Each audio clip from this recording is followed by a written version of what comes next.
Bonjour et bienvenue à Lumière de la Parole, ici Dominique qui vous accueille. Très heureux de vous accueillir pour cette émission qui est une collaboration de la paroisse Notre-Dame-de-Foix, de la Transfiguration du Seigneur et avec la web télé diocésaine ecdq.tv. Alors, ça me fait plaisir d'être avec vous aujourd'hui en ce samedi 26 mars. Alors, mettons-nous à l'écoute de l'Évangile de Jésus-Christ selon Saint Luc. En ce temps-là, à l'adresse de certains qui étaient convaincus d'être justes et qui méprisaient les autres, Jésus dit la parabole que voici. Deux hommes montèrent au temple pour prier. L'un était pharisien, l'autre publicain, c'est-à-dire un collecteur d'impôts. Le pharisien se tenait debout et priait en lui-même. « Mon Dieu, je te rends grâce, parce que je ne suis pas comme les autres hommes. Ils sont voleurs, injustes, adultères, ou encore comme ce publicain. Je jeûne 2 fois par semaine, et je verse le 10e de tout ce que je gagne. » Le publicain, lui, ne se tenait à distance et n'osait même pas lever les yeux vers le ciel, mais il se frappait la poitrine en disant « Mon Dieu, montre-toi favorable au pécheur que je suis. » Je vous le déclare, ce dernier redescendit dans sa maison. C'est lui qui était devenu juste plutôt que l'autre. Qui s'élève sera abaissé, qui s'abaisse sera élevé. Acclamons la parole de Dieu. Louange à toi, Seigneur Jésus. Durant le temps du carême, en fait, c'est vraiment un temps où l'on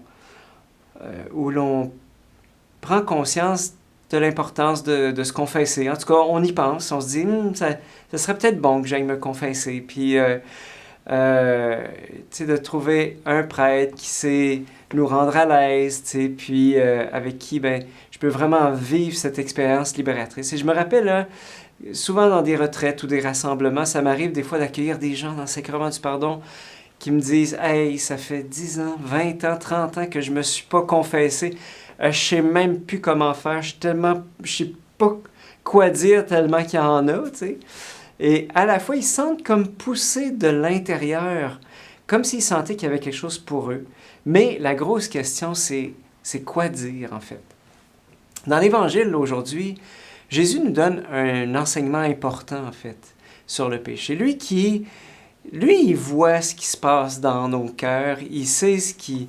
Voilà, et je dirais que il sait nous mettre en garde contre un puissant ennemi. Le péché, peut-être, c'est le péché le plus grave, en fait, qui est celui de l'orgueil.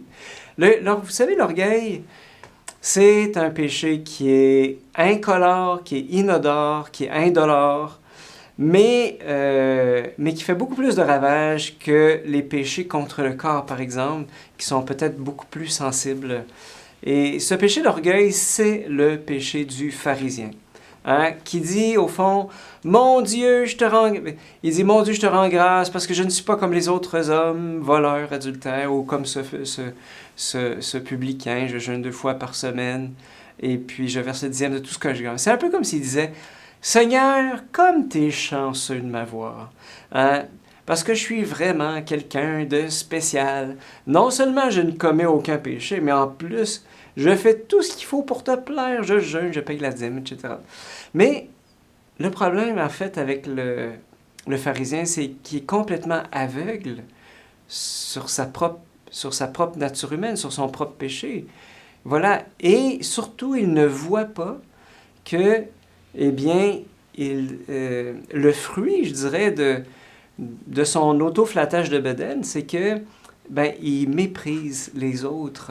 Il méprise le publicain, qui prie, qui n'ose même pas lever les yeux vers le ciel. Et donc, il juge, il condamne et va de ce fait totalement contre la volonté de Dieu.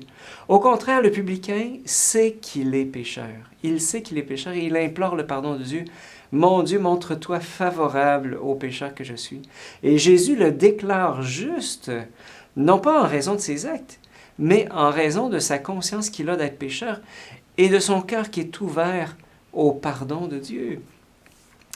Et donc, ici, on peut se poser honnêtement la question, mais c'est quoi un péché? Parce que c'est ça qui va déterminer tout le reste, en fait. Un péché, en fait, c'est une rupture d'alliance avec Dieu et avec les autres. C'est une cassure relationnelle, au fond.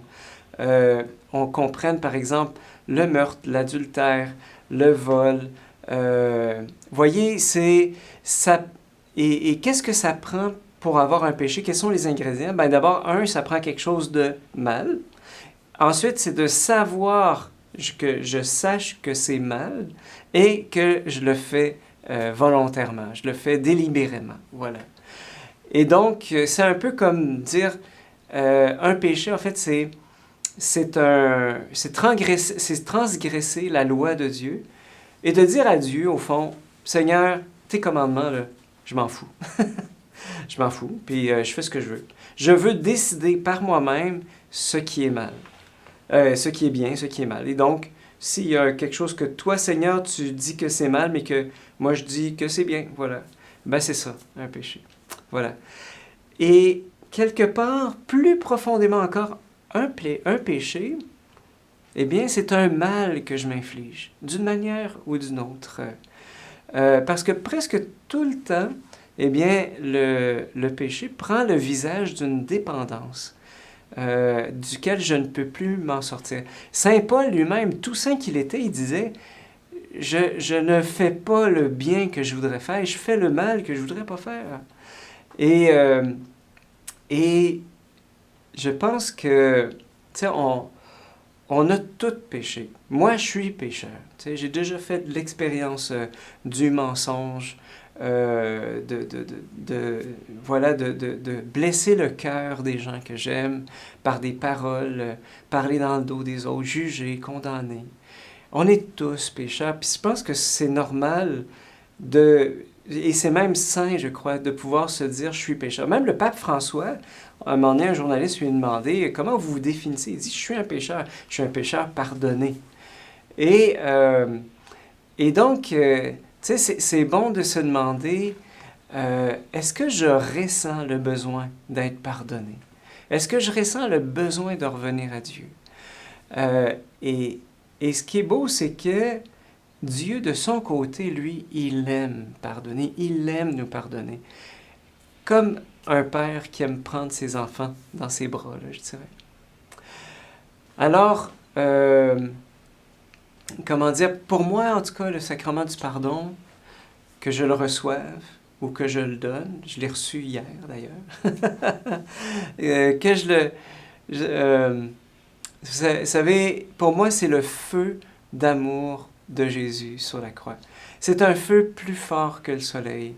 Sainte Thérèse, l'enfant Jésus, disait « Moi, si j'avais commis tous les crimes possibles, je garderais toujours la même confiance en sa miséricorde, car cette multitude d'offenses n'est qu'une goutte d'eau dans un brasier ardent. » Vivre le sacrement du pardon, c'est vraiment de jeter tous mes péchés dans le feu d'amour du Christ et faire concrètement l'expérience de la résurrection. Et ce qui est beau, c'est qu'avec le sacrement du pardon, eh bien, l'expérience de Pâques, de la mort et de la résurrection, eh bien, elle devient tellement concrète et personnelle. Donc voilà, moi j'ai vécu le sacrement du pardon. À chaque fois que je le vis, moi ça me fait beaucoup de bien. Alors je te pose tout simplement la question, on arrive à la moitié du carême, eh bien, comment te sens-tu à l'idée de vivre le sacrement du pardon avec un prêtre? Est-ce que ça fait longtemps? Est-ce que tu en ressens le besoin? Qu'est-ce que tu aimerais confesser? Prenons le temps aujourd'hui de porter ces questions.